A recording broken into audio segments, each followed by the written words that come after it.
आ जिहड़ी तस्वीर तुसी देख रहे हो इसका नाम है बलाल। बलाल 21 मार्च ਨੂੰ ईद वाले दिन घरों तैयार श्यार होकर निकलदा और जो ही ईदगाह के अंदर जांदा अपनी नमाज अदा करदा, उस तो बाद सारिਆਂ ਨੂੰ ईद मिलदा और जुत्ती पा के जो ही बाहर निकल लगदा एक बुरखे वाली औरत आंदी आ जिन्हें बुरखा पाया हुंदा और पिस्टल कटदी आ, ठा गोली इनू मार दिंदी आ। उस तो बाद फिर एक आदमी आंदा, वो कहंदा कि हो सकता कि ये जिंदा ना रह जाए, खंजर लैंदा, खंजर लैके ते उन्हें मारना शुरू कर दिंदा।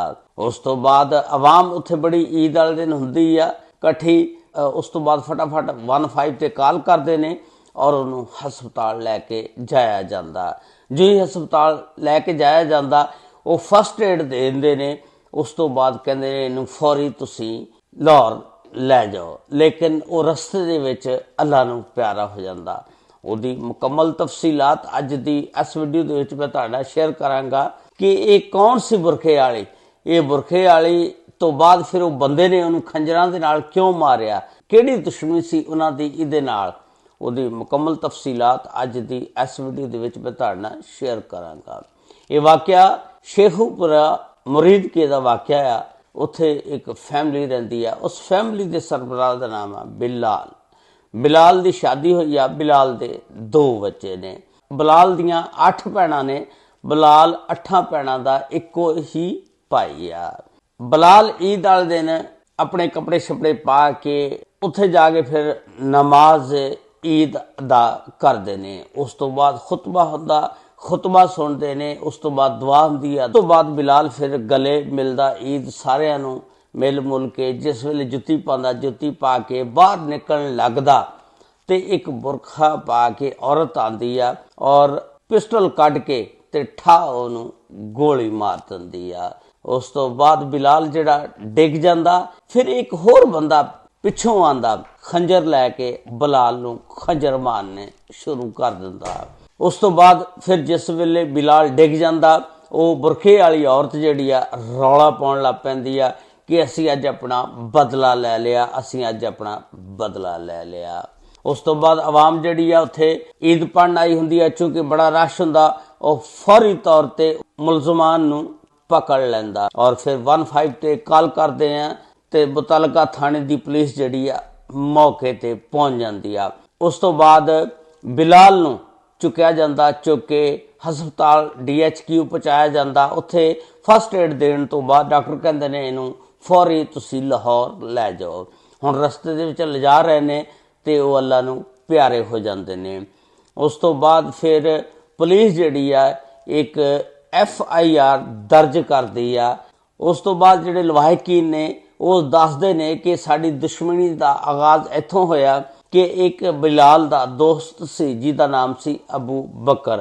अज तो 5 साल पहलों एक गड्डी लैके गया सी, इहदे कोलों मंग के ते इहने वो गड्डी दे दित्ती सी ते वो रास्ते दे विच उहदा एक्सीडेंट हो गया सी और फिर उसका केस भी चलिया बिलाल दे उत्ते, लेकिन बिलाल फिर उस केस दे विच बेगुनाह साबित होया सी। लेकिन फिर इन्हां दी दुश्मनी चलदी रही। अज तो 6 महीने पहला फिर इन्हां दोनों दे दरम्यान लोगों ने पै के ते सुलह कराती सी। दोनों साइडों तो मुअज़्ज़ज़ आदमी जिहड़े सी बैठे सी और फिर सुलह हो गई सी। ये बिलाल जिहड़ा सी एक सोशल वर्कर सी, समाजी कारकुन सी और अपने कोल हमेशा पिस्टल रखदा सी। लेकिन जदों दी वज़ीर आला पंजाब मरियम नवाज ने असले ते पाबंदी लाई और क्या कि असला जिहदे कोल है लाइसेंस वाला वो भी जमा करा दो। उस तो बाद इन्हें फिर अपने को असला रखना खत्म कर दिता सी, अपने को असला नहीं सी रखदा।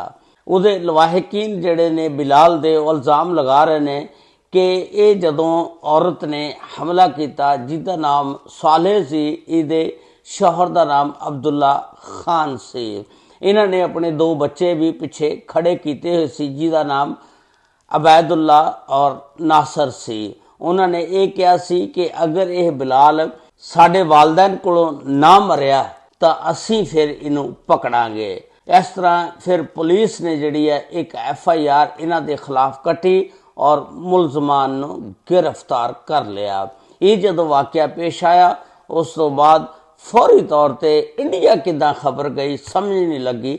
ਇੰਡੀਆ ਤੇ ਸੋਸ਼ਲ ਮੀਡੀਆ ਨੇ ਵਾਹ ਵੇਲਾ ਪਾ ਦਿੱਤਾ ਔਰ ਖਬਰਾਂ ਦੇਣੀਆਂ ਸ਼ੁਰੂ ਕਰ ਦਿੱਤੀਆਂ ਕਿ ਬ੍ਰੇਕਿੰਗ ਨਿਊਜ਼ ਪਾਕਿਸਤਾਨ ਦੇ ਵਿੱਚ ਇੱਕ ਦਹਿਸ਼ਤਗਰਦ ਮਾਰਾ ਗਿਆ, ਕਿਉਂਕਿ ਉਹ ਮਰੀਦਕੇ ਦਾ ਰਹਿਣੇ ਵਾਲਾ ਸੀ ਤੇ ਇਹਦੇ ਵਿੱਚ ਹੁਣ ਬਾਹਰ ਬਹਿ ਕੇ ਵੀ ਪਲਾਨਿੰਗ ਦਾ ਮਤਲਬ ਬਣਾਈ ਗਈ ਆ।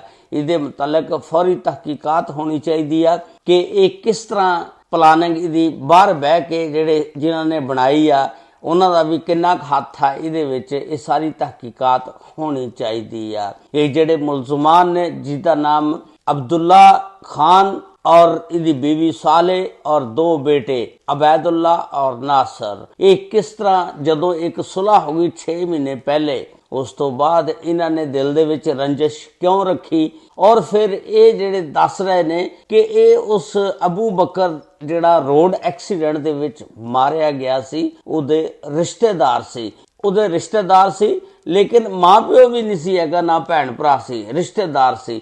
और फिर इस तरह उन्होंने क्या कि असीं अज अपने रिश्तेदार अबू बकर का बदला ले लिया। इस वीडियो के बारे दे विच तुसीं अपनी राय का इजहार जरूर करना और अगर YouTube चैनल देख रहे हो तो चैनल को सब्सक्राइब, लाइक और शेयर जरूर कर देना। और अगर ये वीडियो तुसीं फेसबुक पेज ते देख रहे हो तो फेसबुक पेज को फॉलो जरूर कर लेना। अल्लाह ताला सब ते रहमत फरमाए। अस्सलामु अलैकुम व रहमतुल्लाहि व बरकातहू।